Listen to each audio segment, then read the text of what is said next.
Hello বন্ধুরা, আমি স্বর্ণালী চলে এসেছি উত্তরাখণ্ডের পরবর্তী পার্ট নিয়ে। আজ আমরা কিন্তু চলে যাব চোপতার উদ্দেশ্যে। আগের ভিডিওতে তোমাদের সঙ্গে শেয়ার করেছি যোশীমঠ অবধি। এবার আমরা কিন্তু চলে যাব যোশীমঠ থেকে চোপতার উদ্দেশ্যে। আমরা কিন্তু কম খরচা, যেহেতু বাজেট ফ্রেন্ডলি ভিডিওটা করছি, তাই জন্য আমরা যোশীমঠ থেকে কিন্তু চলে যাচ্ছি চামেলির উদ্দেশ্যে। আর চামেলিতে আমরা যাচ্ছি টোটালি বাসে করে। পার হেড যোশীমঠ থেকে চামেলি যেতে আমাদের কিন্তু বাস ভাড়া পড়েছে মাত্র 110 টাকা করে। আমরা 8 জন ছিলাম, তাই বাস ভাড়া আমাদের দিতে হয়েছে 880 টাকা। আমরা যোশীমঠের যে হোটেলটা তোমাদের সঙ্গে শেয়ার করেছিলাম, সেই হোটেলটার থেকে মাত্র 2 মিনিট হেঁটেই কিন্তু ওখানেই বাস স্টপ ছিল। সেই বাস স্টপ থেকে কিন্তু আমরা বাস পেয়ে গিয়েছিলাম। আমরা ভোর 5টার বাসে উঠেছি। তোমরা সকাল শুরু হচ্ছে আমাদের বাসের টাইমিং সকাল 4:30 দিয়ে। তোমরা চাইলে সেই 4:30 বাসও ধরতে পারো। চেষ্টা করবে যত তাড়াতাড়ি যেন বাস ধরার, তাহলে তো খুব তাড়াতাড়ি তোমরা পৌঁছে যেতে, ওখানটায় তোমাদের টাইমটা সেভ হবে। চামেলিতে নেমে আমরা কিন্তু ওখান থেকে গাড়ি বুক করে নিয়েছিলাম। আমরা যেহেতু 8 জন ছিলাম, বারবার করে বলছি, আমরা কিন্তু ওখান থেকে 8 সিটার গাড়ি নিয়েছিলাম। আর অবশ্যই তোমরা কিন্তু ওখানে বারবার তোমাদের বাজেট অনুযায়ী সেরকমভাবে কিন্তু বারবার অনেক বার্গেনিং করে নেবে, আর ওদের সঙ্গে কথা বলে দামটা কমানোর কিন্তু অবশ্যই চেষ্টা করবে। 8 জনের জন্য আমাদের সেই 8 সিটার গাড়িতে কিন্তু ভাড়া পড়েছে 2700 টাকা। চোপতা চলে এসেছি আমরা। চোপতা আসতে আমাদের গাড়ি ভাড়া পড়েছে মাত্র 2700 টাকা। তাহলে আমাদের কিন্তু মাথা পিছু খরচা পড়লো 337 টাকা 50 পয়সা মতো। কিন্তু তার মানে আমাদের যোশীমঠ থেকে চোপতা আসতে টোটাল মাথা পিছু খরচা হয়েছে 447 টাকা 50 পয়সা মাথা পিছু। তোমরা চেষ্টা করবে চোপতা কিন্তু সকাল সকাল পৌঁছানোর, কেননা তোমরা যারা যাচ্ছ তুঙ্গনাথের উদ্দেশ্যে, তোমরা যতটা তাড়াতাড়ি যেতে পারবে সেটা কিন্তু যথেষ্ট ভালো হবে। তবে এক্ষেত্রে এখানে একটা কথা বলে রাখি, তোমাদের এখানে কিন্তু একটা প্রবলেম হবে। এখানে কিন্তু ঘর ভাড়া মারাত্মক বেশি। তোমরা যে এই ভিউটা দেখতে পাচ্ছ, এটা কিন্তু চোপতার ভিউ, যেটা খুবই সুন্দর দেখতে লাগছে। আর আমরা এই চোপতা থেকে চলে যাব কিন্তু তুঙ্গনাথের উদ্দেশ্যে। এখানে কিন্তু তোমাদের ঘর ভাড়া মিনিমাম তোমাদের 3000 টাকা ধরে রাখতে হবে। এখানে কিন্তু ঘর ভাড়া বড্ড উল্টোপাল্টা বলে, এক্ষেত্রে তোমরা কিন্তু অবশ্যই দাম দরটা করে নেবে। তোমরা যারা ঘর ভাড়া নিতে চাইছো না আর সেদিনের মতোই রিটার্ন করে নিয়ে যেতে পারবে, তারা কিন্তু সেক্ষেত্রে ব্যাগগুলো ভাড়া রেখে যেতে পারো। ভাড়া রাখতে পার ব্যাগ কিন্তু 50 টাকা করে তোমাদের কাছ থেকে মাথা পিছু নেবে। তোমাদের এখানে এসে কিন্তু ব্যাগ রাখা অবশ্যই জরুরি, কেননা এতটা উঁচুতে কিন্তু তোমরা এই ভারী ব্যাগ নিয়ে ক্যারি করে উঠতে পারবে না।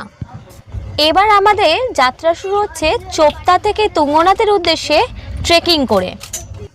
এই ট্রেকিংটা খুবই ইন্টারেস্টিং হতে চলেছে তোমাদের জন্য। এইখান থেকে আমাদের যেতে কিন্তু এই চড়াই রাস্তাটা উঠতে আমাদের 3-3.5 ঘন্টা সময় লাগলেও এটা কিন্তু খুব চড়াই রাস্তা। আমাদের রাস্তার মতো সমতল রাস্তা নয়। এইটা যেতে গেলে তোমাদের কিন্তু অবশ্যই সাথে জল, কর্পূর আর সামান্য কিছু ড্রাই ফ্রুটস কিন্তু অবশ্যই ক্যারি করবে। এখন আমরা নিজ পায়ে হেঁটে উঠতে চলেছি সর্বোচ্চ ভারতের উচ্চতম মহাদেবের মন্দিরে। তোমরা কিন্তু চেষ্টা করবে আস্তে আস্তে যাওয়ার। এক্সাইটমেন্টের চোটে জোরে জোরে হেঁটে উঠবে না, কেননা সেক্ষেত্রে তোমাদের শ্বাসকষ্টজনিত কিন্তু সমস্যা হতে পারে।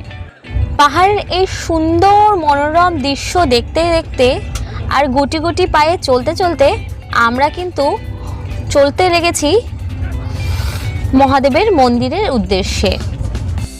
যারা পায়ে হেঁটে উঠতে পারছো না, তাদেরও কিন্তু চিন্তার কোনো কারণ নেই, তাদের জন্য ব্যবস্থা কিন্তু এখানে রয়েছে। তারা কিন্তু ঘোড়ার পিঠে চড়ে চলে যেতে পারো মহাদেবের মন্দিরের উদ্দেশ্যে। ঘোড়ার পিঠে চড়ে সেক্ষেত্রেও কিন্তু তোমাদের দাম দর করে নিতে হবে, কেননা কাউকে কাউকে 1200 টাকা, কাউকে কাউকে 1800 টাকা, আবার কাউকে কিন্তু 800 টাকাও বলা হচ্ছিল। মাঝপথে রেস্ট করার জন্য কিন্তু বিভিন্ন দোকানও রয়েছে, সেখান থেকেও কিন্তু তোমরা খাবার কিনে খেয়ে নিতে পারো। অবশেষে আমরা পৌঁছে গেলাম মহাদেবের মন্দিরের উদ্দেশ্যে। মন্দিরে পৌঁছে তোমাদের কিন্তু 5 মিনিটেরও লাগবে না, তোমাদের তার মধ্যেই কিন্তু সমস্ত শরীরের ক্লান্তি অবসান হয়ে যাবে মহাদেবের এই মন্দির জাস্ট পৌঁছানো মাত্রই। এখানে উঠে তোমাদের এতটাই ভালো লাগবে, মহাদেবের মন্দিরের সাথে সাথে পাশের যে এত সুন্দর ভিউ তোমাদের কিন্তু মন মুগ্ধ করে দেবে। পৌঁছে কিছুক্ষণ বসবার পর আমি কিন্তু লাইন দাঁড়িয়ে গেছিলাম ওখানে মহাদেবের উদ্দেশ্যে পূজা নিবেদনের জন্য।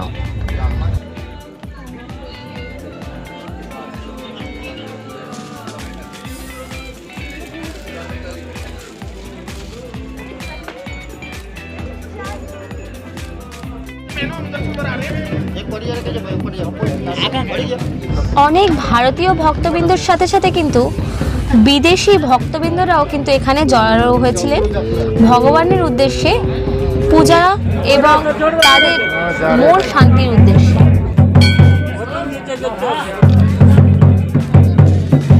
এটা কিন্তু সর্বোচ্চ শিব মন্দির তুঙ্গনাথ।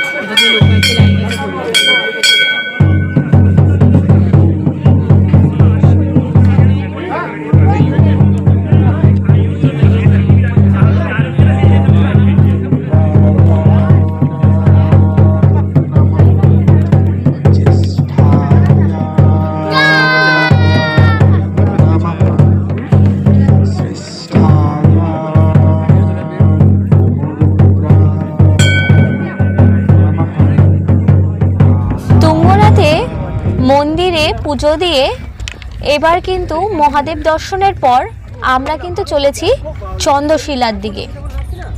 চন্দ্রশিলায় গিয়ে আমরা কিন্তু এখানে সব থেকে উচ্চতম মন্দিরে যাব। এটা কিন্তু তুঙ্গনাথ মন্দিরের থেকেও আরও প্রায় 1 কিলোমিটার উচ্চতম। তোমরা চাইলে তুঙ্গনাথ মন্দির দর্শন করেও কিন্তু তোমরা রিটার্ন হতে পারো, আর যারা তোমরা হেঁটে উঠতে সক্ষম তারা কিন্তু চন্দ্রশিলার দিকেও এগিয়ে যেতে পারো। তুঙ্গনাথ মন্দিরের থেকে কিন্তু এই চন্দ্রশিলার মধ্যে অনেক খাড়াই রাস্তা, তবে যদি এই খাড়াই রাস্তা চড়ে তোমরা আসতে পারো, এখান থেকে ভিউ দেখে তোমাদের মন কিন্তু মুগ্ধ হয়ে যাবে। এখানে দুর্দান্ত কিন্তু সুন্দর প্রকৃতি তোমাদের এখানে হাতছানি দিয়ে রাখবে, সাথে তো মায়ের মন্দির আছেই। তুঙ্গনাথ থেকে কিছু ছবি কিন্তু আমি তোমাদের সঙ্গে অ্যাড করলাম, যেটা আমার নিজের মোবাইলে তোলা, শুধুমাত্র কোনো ডিএসএলআর থেকে নয়, যার ভিউ দেখে আশা করি তোমাদের মন কেড়ে নেবে। তুঙ্গনাথ থেকে কিন্তু আমরা সেদিন ফিরে আমরা থেকে যাব, নাইট স্টে করবো কিন্তু চোপতাতেই। তার পরের দিন ভোরবেলা কিন্তু আমরা চলে যাব মুসৌরির উদ্দেশ্যে। তোমাদের আমার ভিডিওটা কেমন লাগলো অবশ্যই জানিও। অবশ্যই আমার চ্যানেলটা সাবস্ক্রাইব করে আমার পাশে থাকো।